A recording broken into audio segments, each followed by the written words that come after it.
Everyone. Thank you for joining me. I'm really excited to talk about AI and the future of college to career. And it's probably not going to be in the way most of the AI conversations are happening right now.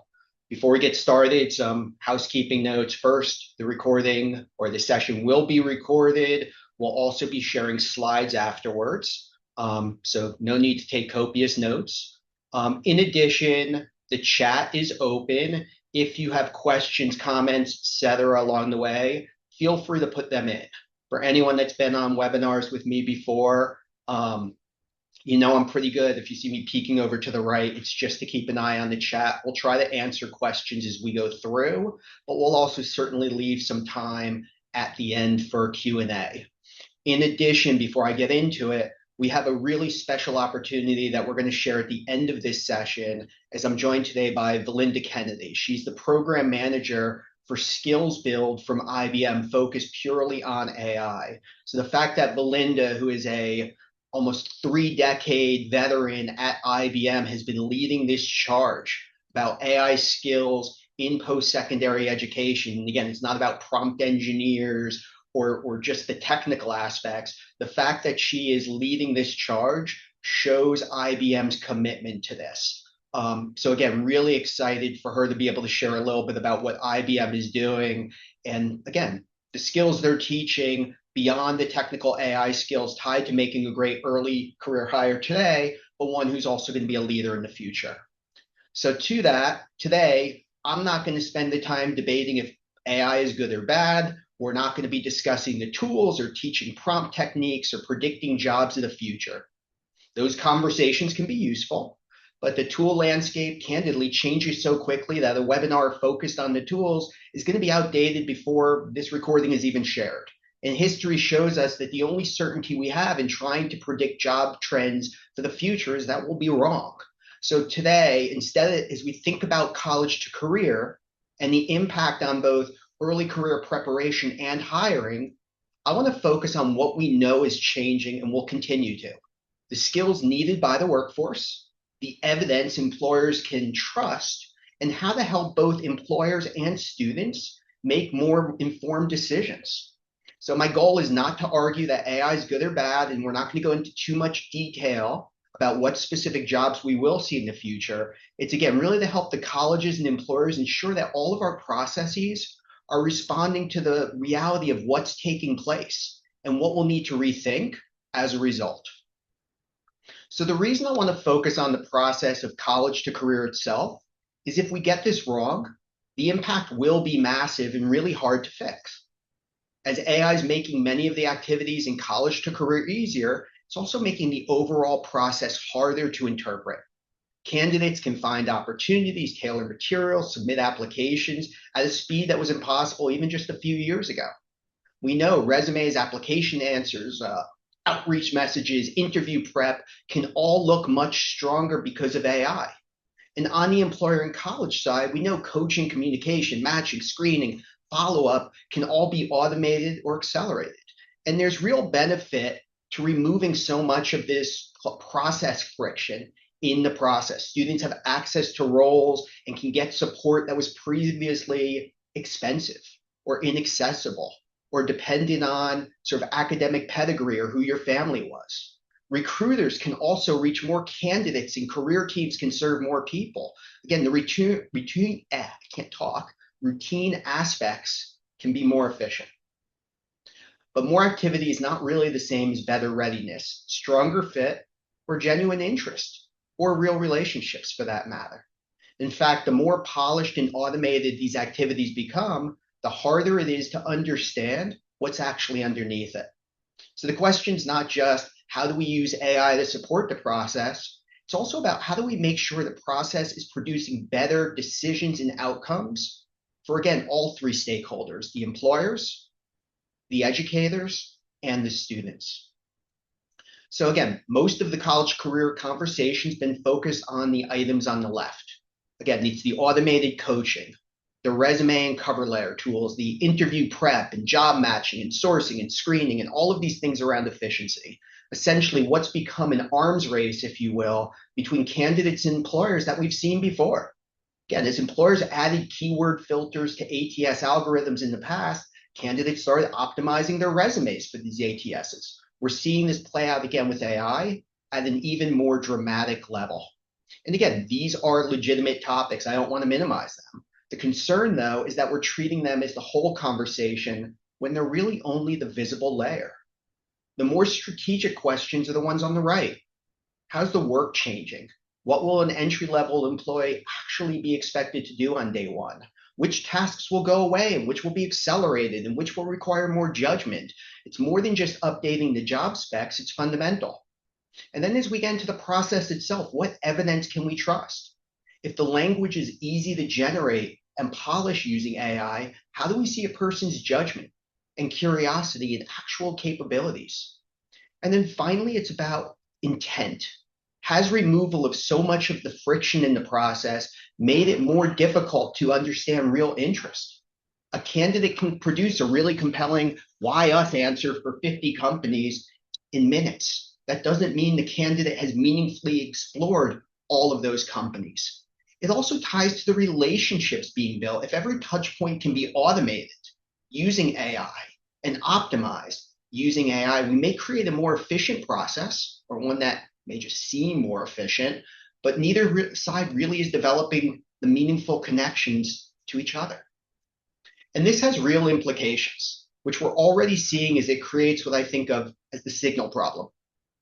The activity's rising. Again, more applications, more outreach, more generated content, more coaching, more automated touch points. But the questions the employers really need answered are becoming harder to answer. Who can perform? Who understands the role? Who's genuinely interested? Whose judgment has been used in a way rather than simply just accepting an AI-generated answer? Who's likely to accept and show up and stay when they're hired? In the same way, colleges face a parallel challenge. Is the student actually becoming more prepared or simply becoming better at producing the artifacts that are associated with preparedness? And it's not just about this communication of skills and intent. Are employers genuinely engaging students, communicating enough about the role and their level of interest in the student, or simply adding more automated messages to an already noisy environment? Again, participation is easier and this can be a good thing, but the readiness, fit, intent still require real evidence. And AI doesn't remove the need for that evidence. It makes the design of the evidence in the process more important. So today we're going to talk about three very specific implications. First, how AI is changing the work. And again, it's not about predicting which tools are going to be used or adding AI words into the job specs. It's about first understanding how AI will impact the tasks themselves that the early career professionals will be doing, irrespective of which tools they're using, and ensuring that we're assessing the right skills and helping the students demonstrate and develop and showcase those skills. Second, we'll talk about how AI is changing what counts as credible evidence. The traditional signals are easier to polish, whether it's student resumes or employer career pages, so the process, the judgment, and the observed performance matters more. And finally, we'll talk about how AI is changing the intent in relationships. So while apparent interest can be generated at scale, as we talked about, the real exploration, the real work, and real interactions become so much more valuable. As I said, with us getting into it, feel free to use the chat. I'll try to keep an eye on it and answer questions along the way. And again, we'll leave some time at the end. So let's begin with the work itself. There's a central shift going on right now from processing information towards understanding, judgment, and decision-making. Those uniquely human skills that differentiate what we as people can do versus a process. And for those of you who joined us a few weeks ago, I hosted a session focused on how early career leaders can demonstrate and drive value for the CEO suite as they work to expand or even protect their early career programs. AI is making every one of those conversations more urgent. First is productivity. Beyond the rising recruiting costs, increasing cost per hire, executives are asking where we can increase output, reduce cost, improve quality.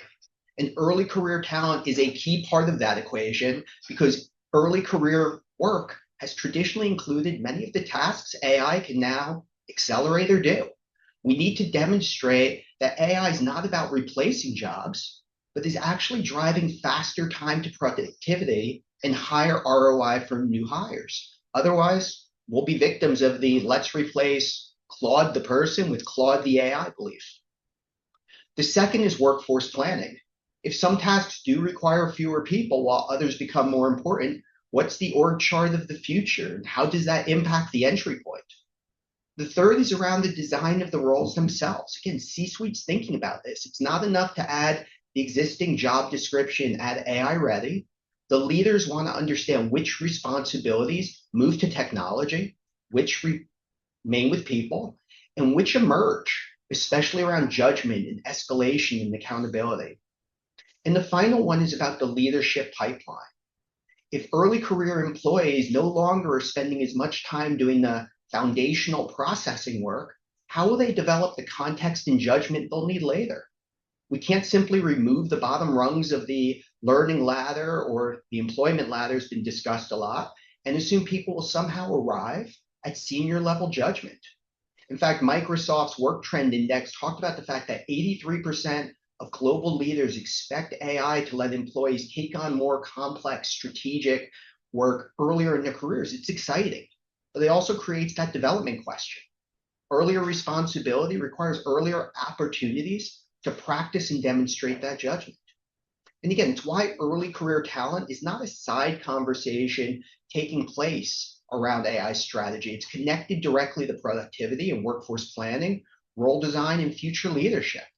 It's also why I want to be crystal clear that this is not an attempt to predict the jobs of the future, like we saw with the prompt engineer job spec for a hot second. This wasn't really surprising, by the way, as there's three tempting responses when an organization realizes how AI is changing work. The first is to add language, such as AI ready, to job postings. The second is focusing on a specific tool, whether it's with what schools are training or employers are requiring. And the third is tied to creating AI-specific job titles and assuming the issue's been addressed. And again, those actions may have a place, but they're incomplete because job descriptions and tool lists are both lagging and don't really reflect what's going on. AI is changing the underlying tasks before the organization has made those updates to the job title or rewritten those postings. So a better starting place is the work itself. Which tasks, not which jobs, which tasks are likely to be automated? Which will be augmented? Which will require more human judgment because AI is able to do that first pass? Where will learning happen if the repetitive work that once built the context for early career hires is no longer being done by that new employee? These questions need to be answered at the level of the actual role, not in a generic AI strategy document like we've all seen. The same tool can affect a finance analyst, a recruiter, a marketer, a consultant very differently because the value of the role is different. So before we ask what AI skills belong in the job description, we need to ask the person who will now be responsible for producing, deciding, explaining, and owning. And there's so much great content on this from so many thought leaders that I tried to boil it down. Boil it down to, again, which tasks will be automated, augmented, or elevated by AI. Again, first you have those automated tasks, the routine production, basic summarization, repetitive checking, administrative steps that technology is able to complete with very little human involvement. For example, 20 years ago, an entry-level analyst would do the role by collecting massive amounts of data that they would enter into a system. Both the company and the new hire got some value from that process of, again, collecting and entering the data, but it certainly declined after the first 5, 10, 100 times. So that can now be automated. Second, you have those augmented tasks that are still completed by a person, but where AI accelerates that first draft, the research, the analysis, the generation of options, or even the workflow itself. And then finally, you have the elevated tasks, where the human contribution becomes so much more important, framing the problem, making the trade-offs, communicating with the stakeholders, and accepting accountability for the result. So back to that entry-level analyst in the past, that person, I was that person, I'm sure most of us were in our first jobs. We spent hours gathering the information, creating the first version summary. AI can now produce that summary in minutes, but someone still has to decide whether the source is credible. An assumption's reasonable, what's missing, what the results mean, what should happen next. Again, the so what. The job itself hasn't disappeared. The center of gravity has moved, again, from left to right. The employee gets to the judgment point faster and is expected to exercise judgment earlier and will be able to do so. Again, this is a great place where early career teams can show the increased ROI from new hires as they can get productivity faster than we've ever seen before. So AI can handle the work on the left, the human values moving to the right, and the values found in that framing and judgment and communication. And this shift is true across all functions of an organization, professional services. AI can accelerate the research and the summarization and benchmarking.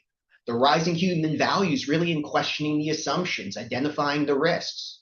In finance, we see the same thing. The AI can now create models I spent hours doing when I was first out of school, summarizing company backgrounds, drafting investment notes. The value is not just in producing that model, it's testing the inputs to really understand that business, recognizing when the output doesn't make sense, and explaining the implications to someone who will make a decision. For those of you in HR, AI can draft job descriptions and do a pretty good job. It can summarize interviews and support screening and generate communications. Again, we're all using AI in some ways for this. Where the human work rises is tied to the judgment that comes from your own experiences. AI can't automate that. Now, this is an important distinction for the colleges as well. Preparing a student for a finance role can't only mean teaching the student to build a DCF or use Excel. It now means teaching them to do those other things. Again, marketing, not only creating content. The student needs opportunities to interpret and challenge and explain and make decisions using that output. And the common thread across all of this is AI can accelerate that processing, but it can't absorb the judgment. So before we start changing job specs and bringing AI skill checklists, we need to be having the conversations to really dig into those augmented and elevated areas. So we always start with 5 questions. What work is changing? What skills are becoming more important? Where can students practice those skills? How can candidates demonstrate them to us? And how will we as employers assess them? Now, for employers, this conversation needs to include hiring managers and HR business partners, not only the recruiting team. We as recruiters, we know the process and the market and have those relationships, but it's the hiring managers on the ground who often see the first signs that the role's changing. The manager knows which tasks don't take as long, what mistakes are becoming more costly, what performers, high performers do differently, and where some of the new hires are creating frustration. And if those insights aren't reaching the recruiting process, and we're not talking the too late doesn't turn into an offer, but early in the process, the organization may continue to hire against an outdated picture of success. The disconnect catches up. Managers stop using the process. They lose confidence in the candidates or just conclude early career talent doesn't fit anymore. For college, the actions to build up a feedback loop that takes place after the hire. Take the conversation with the employer beyond the focus on the activities like the career fair and the recruiting interviews the schools are focused on sort of getting the job or getting to the hire. Ask where the graduates are succeeding, where the managers are having frustration, what expectations have changed, what students should have practiced earlier. Get that feedback direct from your employers. Now, again, this does not require redesigning an entire curriculum or even a lot of changes to tools or processes. Rather, it's about helping the students understand how existing learning experiences connect to the changing workforce and where additional practice or evidence is needed. Now, again, it's not just about understanding the skills and developing them. It's also about the evidence. Because what we're seeing is the polished language on resumes and talking points in interviews are all the same, which means the observed performance becomes vital in differentiating candidates, in understanding roles. So the same way we know anyone can use AI to optimize their resume or cover letter, they can also use it to do a basic model or write an article. What makes a great hire is how they use it. Can they frame that problem to define the real challenge and the goal? A perfectly generated answer to the wrong question is still a bad answer. The second is around generation. And again, this is where AI can really help find the information and process the data and identify the patterns. Now, the ability to use the technology matters, but this generation is only one part of the work the students will be doing. It's also having the information and using it to test the accuracy, the relevance, the risk, the trade-offs. Can a student, can a candidate sort of be confident in an answer that's not supported? Can they see what's missing? Can they compare the output against the context of an organization or the needs of an individual? And again, I don't want to minimize the importance of ownership, especially as innovations in the recruiting process have made it more difficult to assess agency, something we'll dig more into. Can an individual not only improve the work and communicate the recommendation, but can they take responsibility for it? We know that we can't go and say the model told me to do it.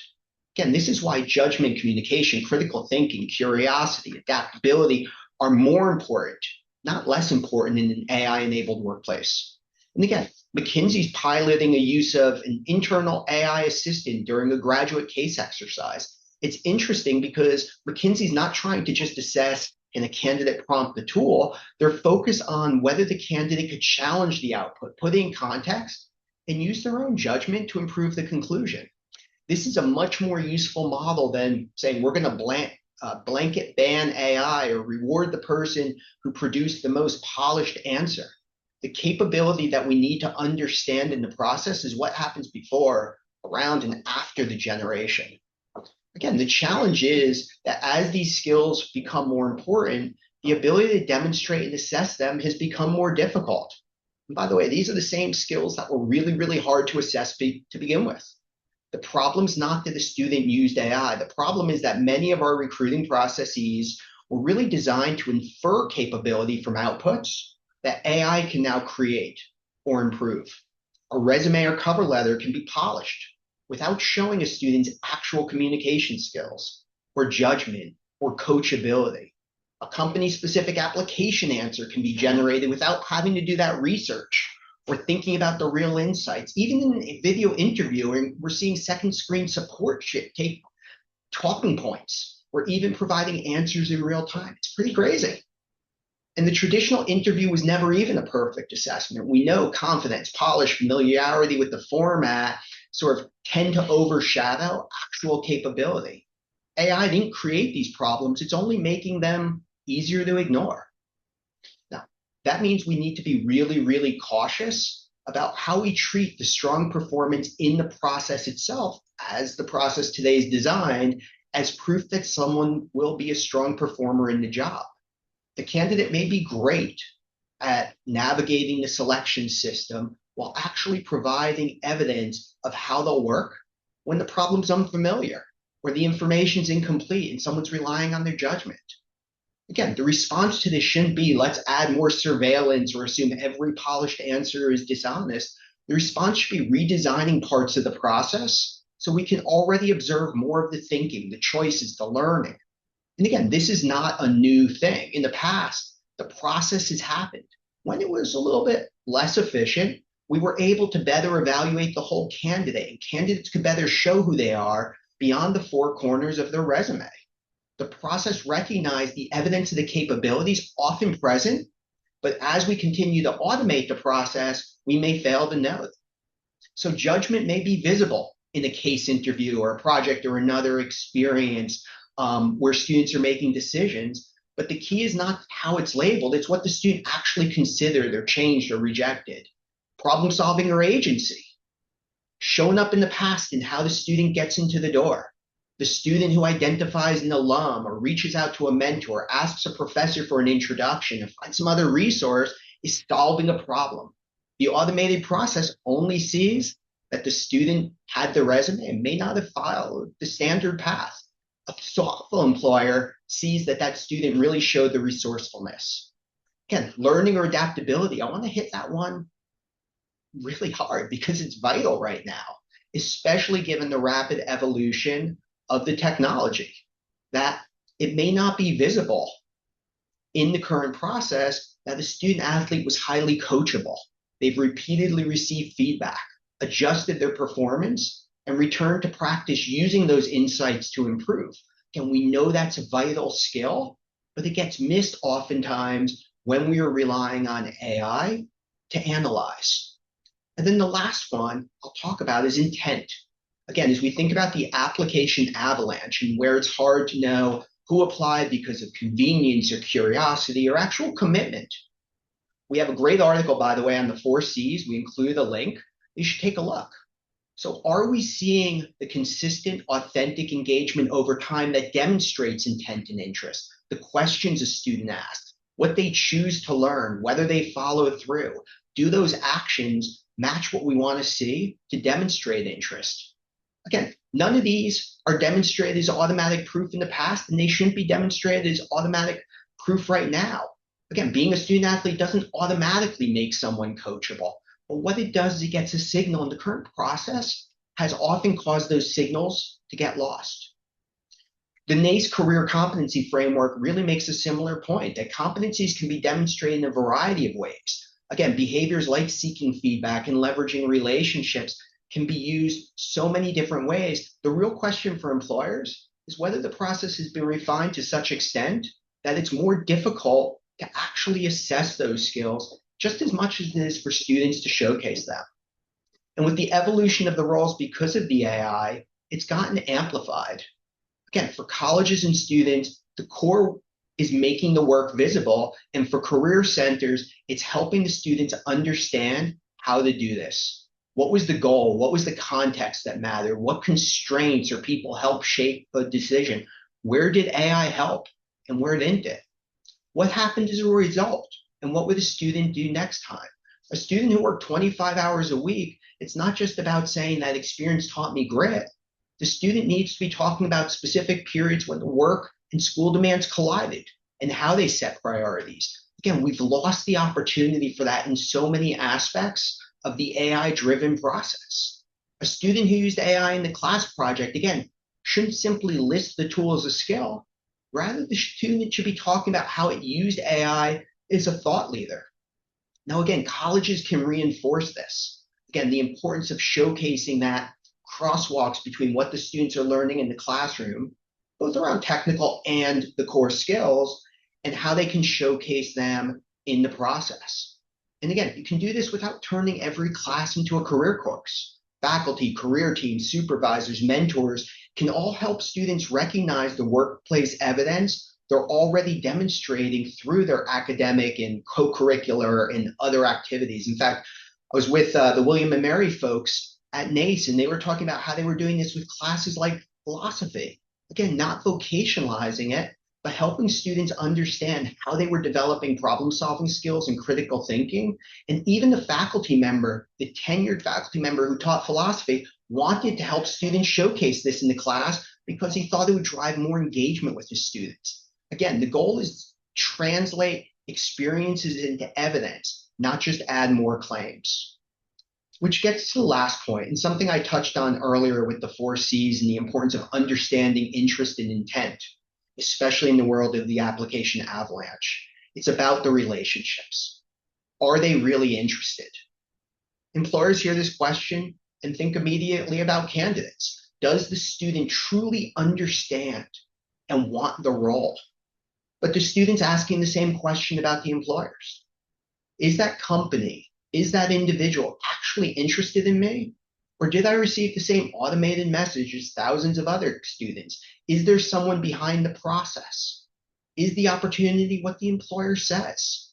AI increases the uncertainty on both sides, which means the genuine interaction becomes less visible. A single candidate can now produce tailored applications, polished why us answers, and other optimized touch points at scale. And it's not malicious. Students are responding rationally to a process where they're being told they need to submit massive volumes of applications. And the advice is rational. It creates a challenge for employers. It's not just more resumes for an employer to read, though that's part of it. Employers still need to know whether the student understands the role, whether it fits their goals, whether the student will accept an offer and stay, and whether the curiosity is genuine or if it's just optimized language. And while this was already difficult, it's gotten harder because we've all worked so hard to create a positive candidate experience where we've removed too much of the good friction from the process. Now, again, a lot of the friction deserved to disappear. Retyping an entire resume into an ATS is bad friction. Repeating the same information, waiting weeks for all bad friction. They waste time without improving a decision. But some friction is good, as it forces potential candidates to reflect on the role. And again, going back to me, when I was applying for jobs as an undergrad in the early and mid 90s, I had to print a resume every time I applied, write a cover letter, identify the right person, mail an envelope. Not suggesting that we return to paper resumes, most of that process was inefficient, but the effort did force me to pause. Was this a role I really want? What really interests me? Could I explain why I wanted? I had to make a decision before I just applied. Today, sometimes students move from discovering to submitting literally in seconds. The convenience is valuable, without a doubt, but that moment of reflection may be gone. And it hurts employers, not just with wasted time, but also in conversion and retention and other key metrics. Again, the challenge isn't how do we create all barriers or add more bad friction into the process. Rather, it's how do we preserve the convenience while intentionally creating good friction, meaningful opportunities for students to research and explore and make a choice before just clicking the button to apply. That allows them to demonstrate curiosity and interact with the work and the follow through and the commitment. Good friction helps the employer understand the talent, but it also helps the student determine whether the opportunity is worth pursuing. And this same issue takes place throughout the entire process. Student can attend information sessions and get their automated follow-up and submit an application, use AI polished materials, all of it, without ever forming a meaningful connection to the people or the work or the organization. And from the employer's perspective, that candidate may look engaged because they completed every step and said the right things. And from the student's perspective, the employer may look engaged because the messages kept on arriving. But the activity can exist without a relationship. And this matters because those relationships impact conversion and reneges and engagement, performance and retention. The students are more likely to make an informed decision when they actually understand the work and actually know someone connected to it, not just the recruiter, but other members of the team. And an employer is more likely to make an informed decision about a student when they've actually observed how the student thinks and responds and follow throughs. Now, the automation can support the relationship. It can remind and personalize and ensure we're creating access, but it can't substitute for the moments in which people learn something real through that relationship. So how can we build this back into the process without creating more bad friction or overwhelming teams? Case interviews, simulations, job shadows, faculty-connected projects, apprenticeships, all great examples. Now, given my background and what we've been doing for the past 10 years, one approach I know a bit about and focus on as one example is using short, real scope project-based work. This is where our experience at Parker Dewey informs my perspective. And again, to be clear, micro internships are one model, and the broader principle really matters more than any specific program. So as I shared, a shared real problem gives the student and the employer something concrete to observe and discuss and learn from. As students are completing the projects, it creates evidence for an employer to see how a student approaches ambiguity, what questions they're asking, how they're using AI along the way, sort of as a tool, how they communicate and handle feedback. It also creates opportunities for exploration on the student side. Students get more accurate views of what the role and the function, the organization feel like, beyond what they could find from a job shadow or a career page, and they get that information before making that larger commitment. I mean, this actually addresses the number one reason why the industry has 55% first-year turnover. But what it also does is it creates that connection. The relationship between the employer and the students develops around something substantive rather than just recruiting messages. A hiring manager, alum, or team member has a real reason to interact with a student, discuss the work. It also creates agency. The student just waiting to be selected for an interview or role doesn't really show agency. Through this process, students have to be proactive and take ownership of the outcome. The student can own creation of the momentum by contributing to a real problem, building evidence, asking better questions. The goal is not to add a large, burdensome program. It's to create a small experience that leads to better informed decisions for both sides. And as we've seen during the past decade, project-based experiences are short, real scoped, and insight rich. They create that shared value for all of the stakeholders. For employers, it's not just about getting a task completed. That's actually the least of it.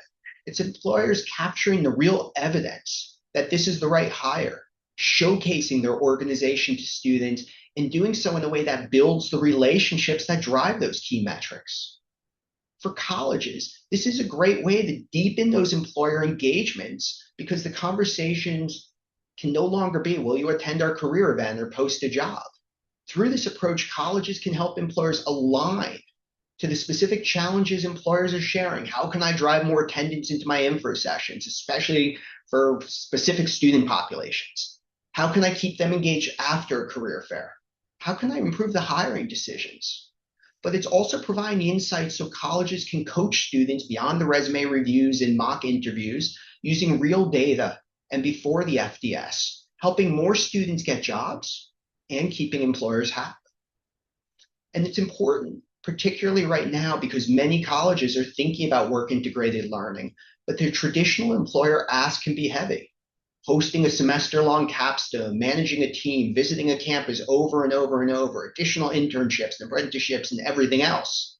Again, we talk a lot about making that first mile easy. We talk the last mile for the student's vital, but it's also that first mile for the employer to say yes. A small, well-scoped project is a perfect first mile. And then for the students, the experience supports the exploration process before the commitment, helping them build confidence and demonstrate agency, along with credible proof of their skills. It also helps them form the real relationships that allow them to stand out for what they did, not just how well their resume was presented. And the common thread across all of these is insight. The employer learns more about the student learns more about the work, the colleges learn more to support both. So how do we actually put this in action, especially with everyone being so busy?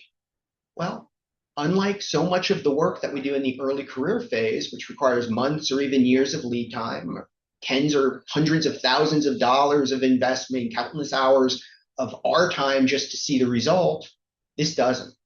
Start with one role, one project, one recruiting cycle. For example, think about one role where your application volume may be high, but it's still hard to find the right candidate. Or for a college, think about one employer relationship where the company, for instance, wants earlier access to students, but it's not yet ready to commit to a capstone or a co-op. From there, use a low-risk, clearly scoped project connected to that role or that business question.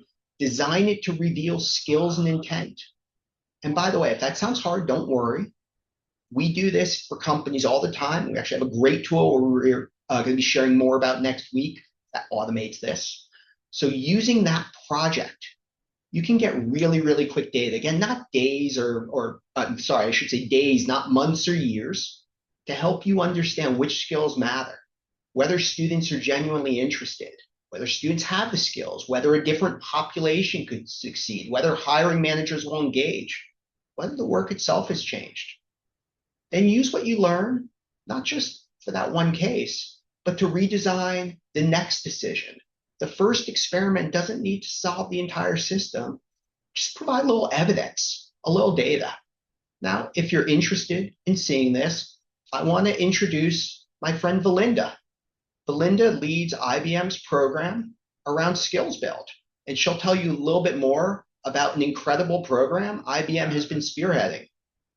Valinda, can you join us? Happy to, Jeff. Thanks so much for that introduction. Are you able to hear me okay? Like a Verizon commercial. Oh, it sounds perfect then. You hit on so many great points, Jeff, but I want to talk about a key one, relationship. With there's adoption of AI in so many places, it's key that our students, our employers, our educational leaders all understand the relationship they're going to have with AI and the rest of their ecosystem. And to help support that, the IBM Skills Build program has created content to really help our communities to be able to leverage our expertise to understand how they want to use AI in their discipline to be most effective in the relationships they want to build. Relationships that evolves around your clients, your employees, your community. With the IBM Skills Build program, we have over 1,000 courses that we've created all for free to those in our community. So everyone from adult learners, college and university, faculties, and students, as well as high school students. So pretty much everyone. And the goal is, how do we leverage the expertise that's needed in our communities in a way where cost is not the inhibitor? So the way we've done that is through the IBM Skills Build program. We did not just create this in the last couple years. IBM has been engaged with higher education since we did our first PhD fellowship in the early 1950s. So hopefully that gives you an idea of our value of the relationships when it comes to education. In order for us to be most effective in the communities where we have our clients, our business partners, and our own employees, it's important that we all are able to enable our skills in a way that continually grows and changes based on market needs. So to do that, what you see is the IBM Skills Build program, which is free. Yes, I said that word, free, to everyone who chooses to take advantage of these resources. And these resources are courses that can last from an hour to multi-day, multi-event, other languages that you could take advantage of in order to get the most in-demand skills that are needed in the market today. So it's not just about how do I prompt AI, it's how do I integrate AI into my discipline in a way that shows the value of AI and my expertise together is absolutely the multiplier that's needed, not just by businesses you might be interviewing with, but also if you want to create your own company. How do you get a venture capitalist to want to invest because it sees that relationship that you are maximizing in order to really champion what you're going to do to change the world? And I did say change the world because we were talking about AI. What it does really well is be able to do things at scale that we as human beings are not necessarily very good at doing. But with it, you are exceptional because you're using the benefits of the asset. Now, we as humans, we have amazing skills that AI doesn't do quite well. But when we take the best of both worlds, then we're able to really have outcomes that help us come up with solutions that have not been solved until this point in time. But with a combination of the right person, which I believe is you, and the right AI asset, which I believe are a range of assets across the globe that you can leverage. Once you understand the basics and you understand the terminology, and once you understand the pros and cons, the world is your oyster. What you're seeing on the screen now is some of the categories of what we have available for you to take advantage of AI. AI literacy courses, building your first chatbot, because it is all about getting your hands on it and being able to show, not just tell. Ethical considerations for generative AI, a fascinating course. It's fascinating because, as I said earlier, there are pros and cons to AI. There are 47,000 AI tools out there. How do you pick the right one? Wow. First, you got to start with pros and cons. And then as you're looking at that, this is then how you go into additional templates that are going to help you be able to figure out how you take what you've learned and apply it in places where there's a market need. Next screen, Jeff, if you would. So we talk about these templates. What you have here is a really good way to take that first step. Take that first step with the IBM Skills Build program. Take that second step with our paid micro internships tied to those programs.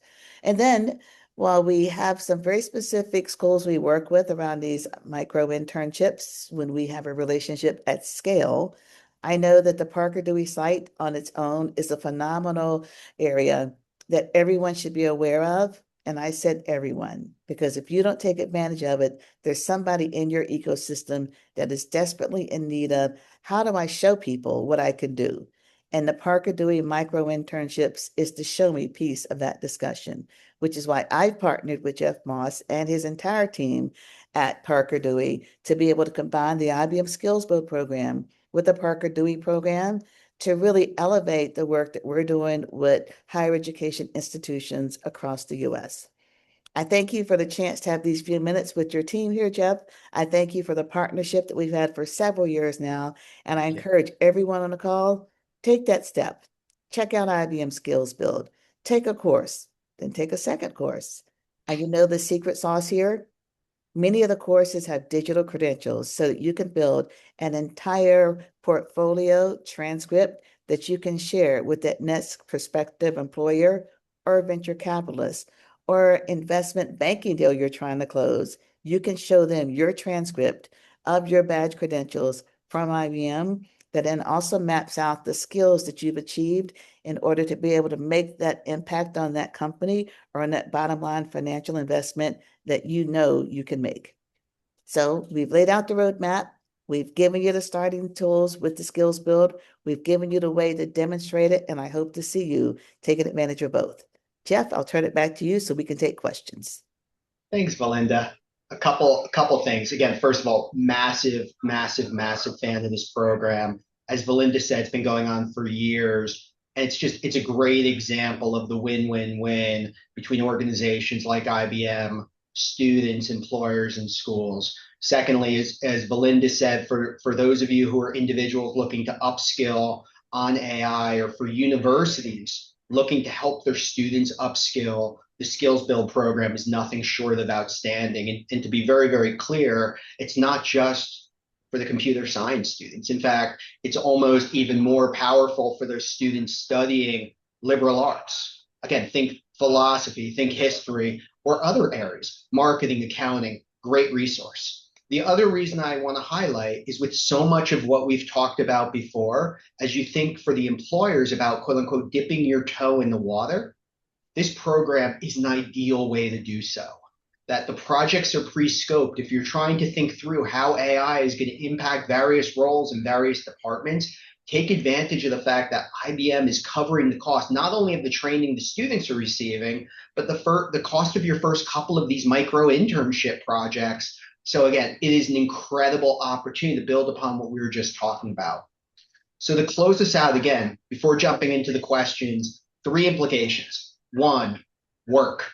Colleges and employers need to understand how the tasks and learning paths and entry-level expectations are changing.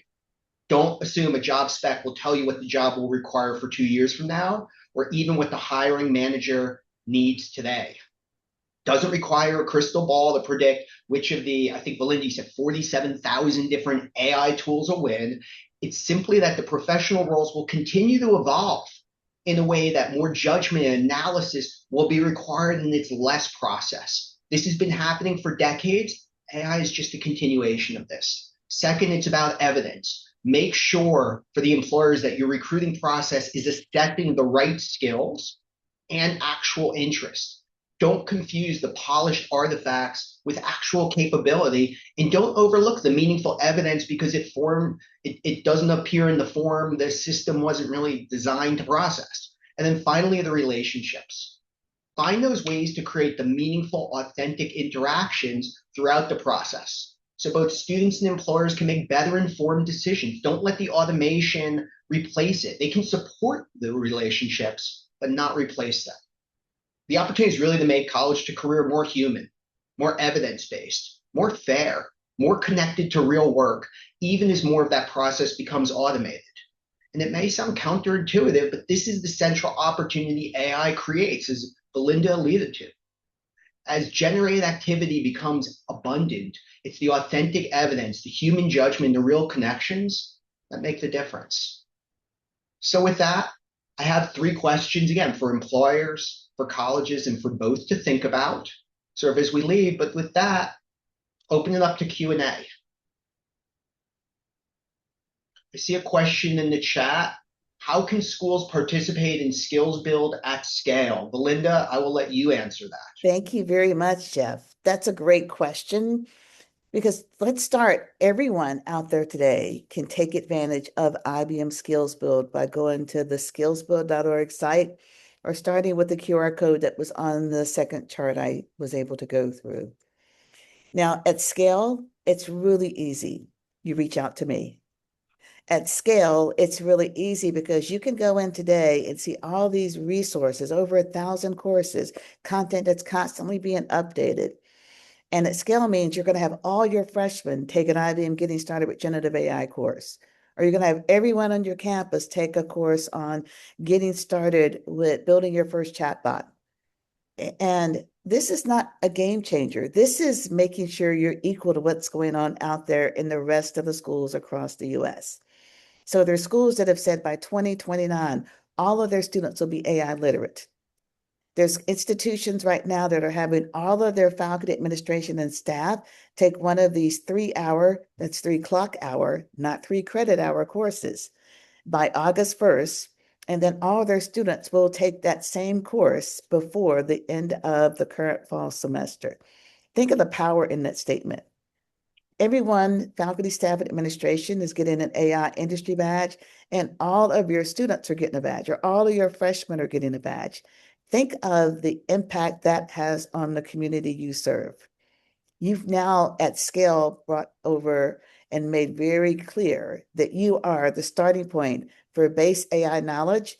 So now your students can have the impact on healthcare that what we want, that your students can have the impact on financial scenarios, that your students can have the impact in biology because they understand how to leverage the benefits that AI bring into that discipline, and how they could absolutely have the impact on changes and advances that were unable to be achieved previously because the infrastructure, the computing power was not there.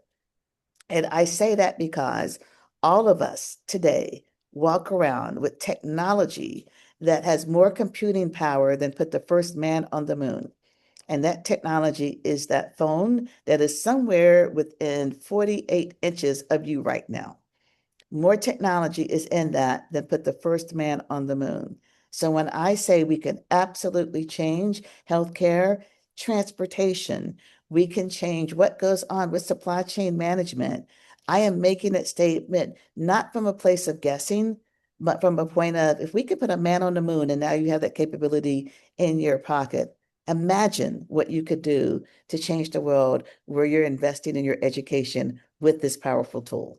So at scale, reach out, go on that site, reach out to myself. I'm Valinda Kennedy at IBM.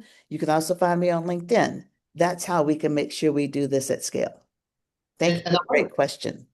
I just want to reinforce one thing. And again, I am my daughter starts college this fall, and we had an event with the college last week. This was probably one of the top topics that was coming up from parents asking the school. Some of it's tied to job readiness, but it's also tied to AI in particular.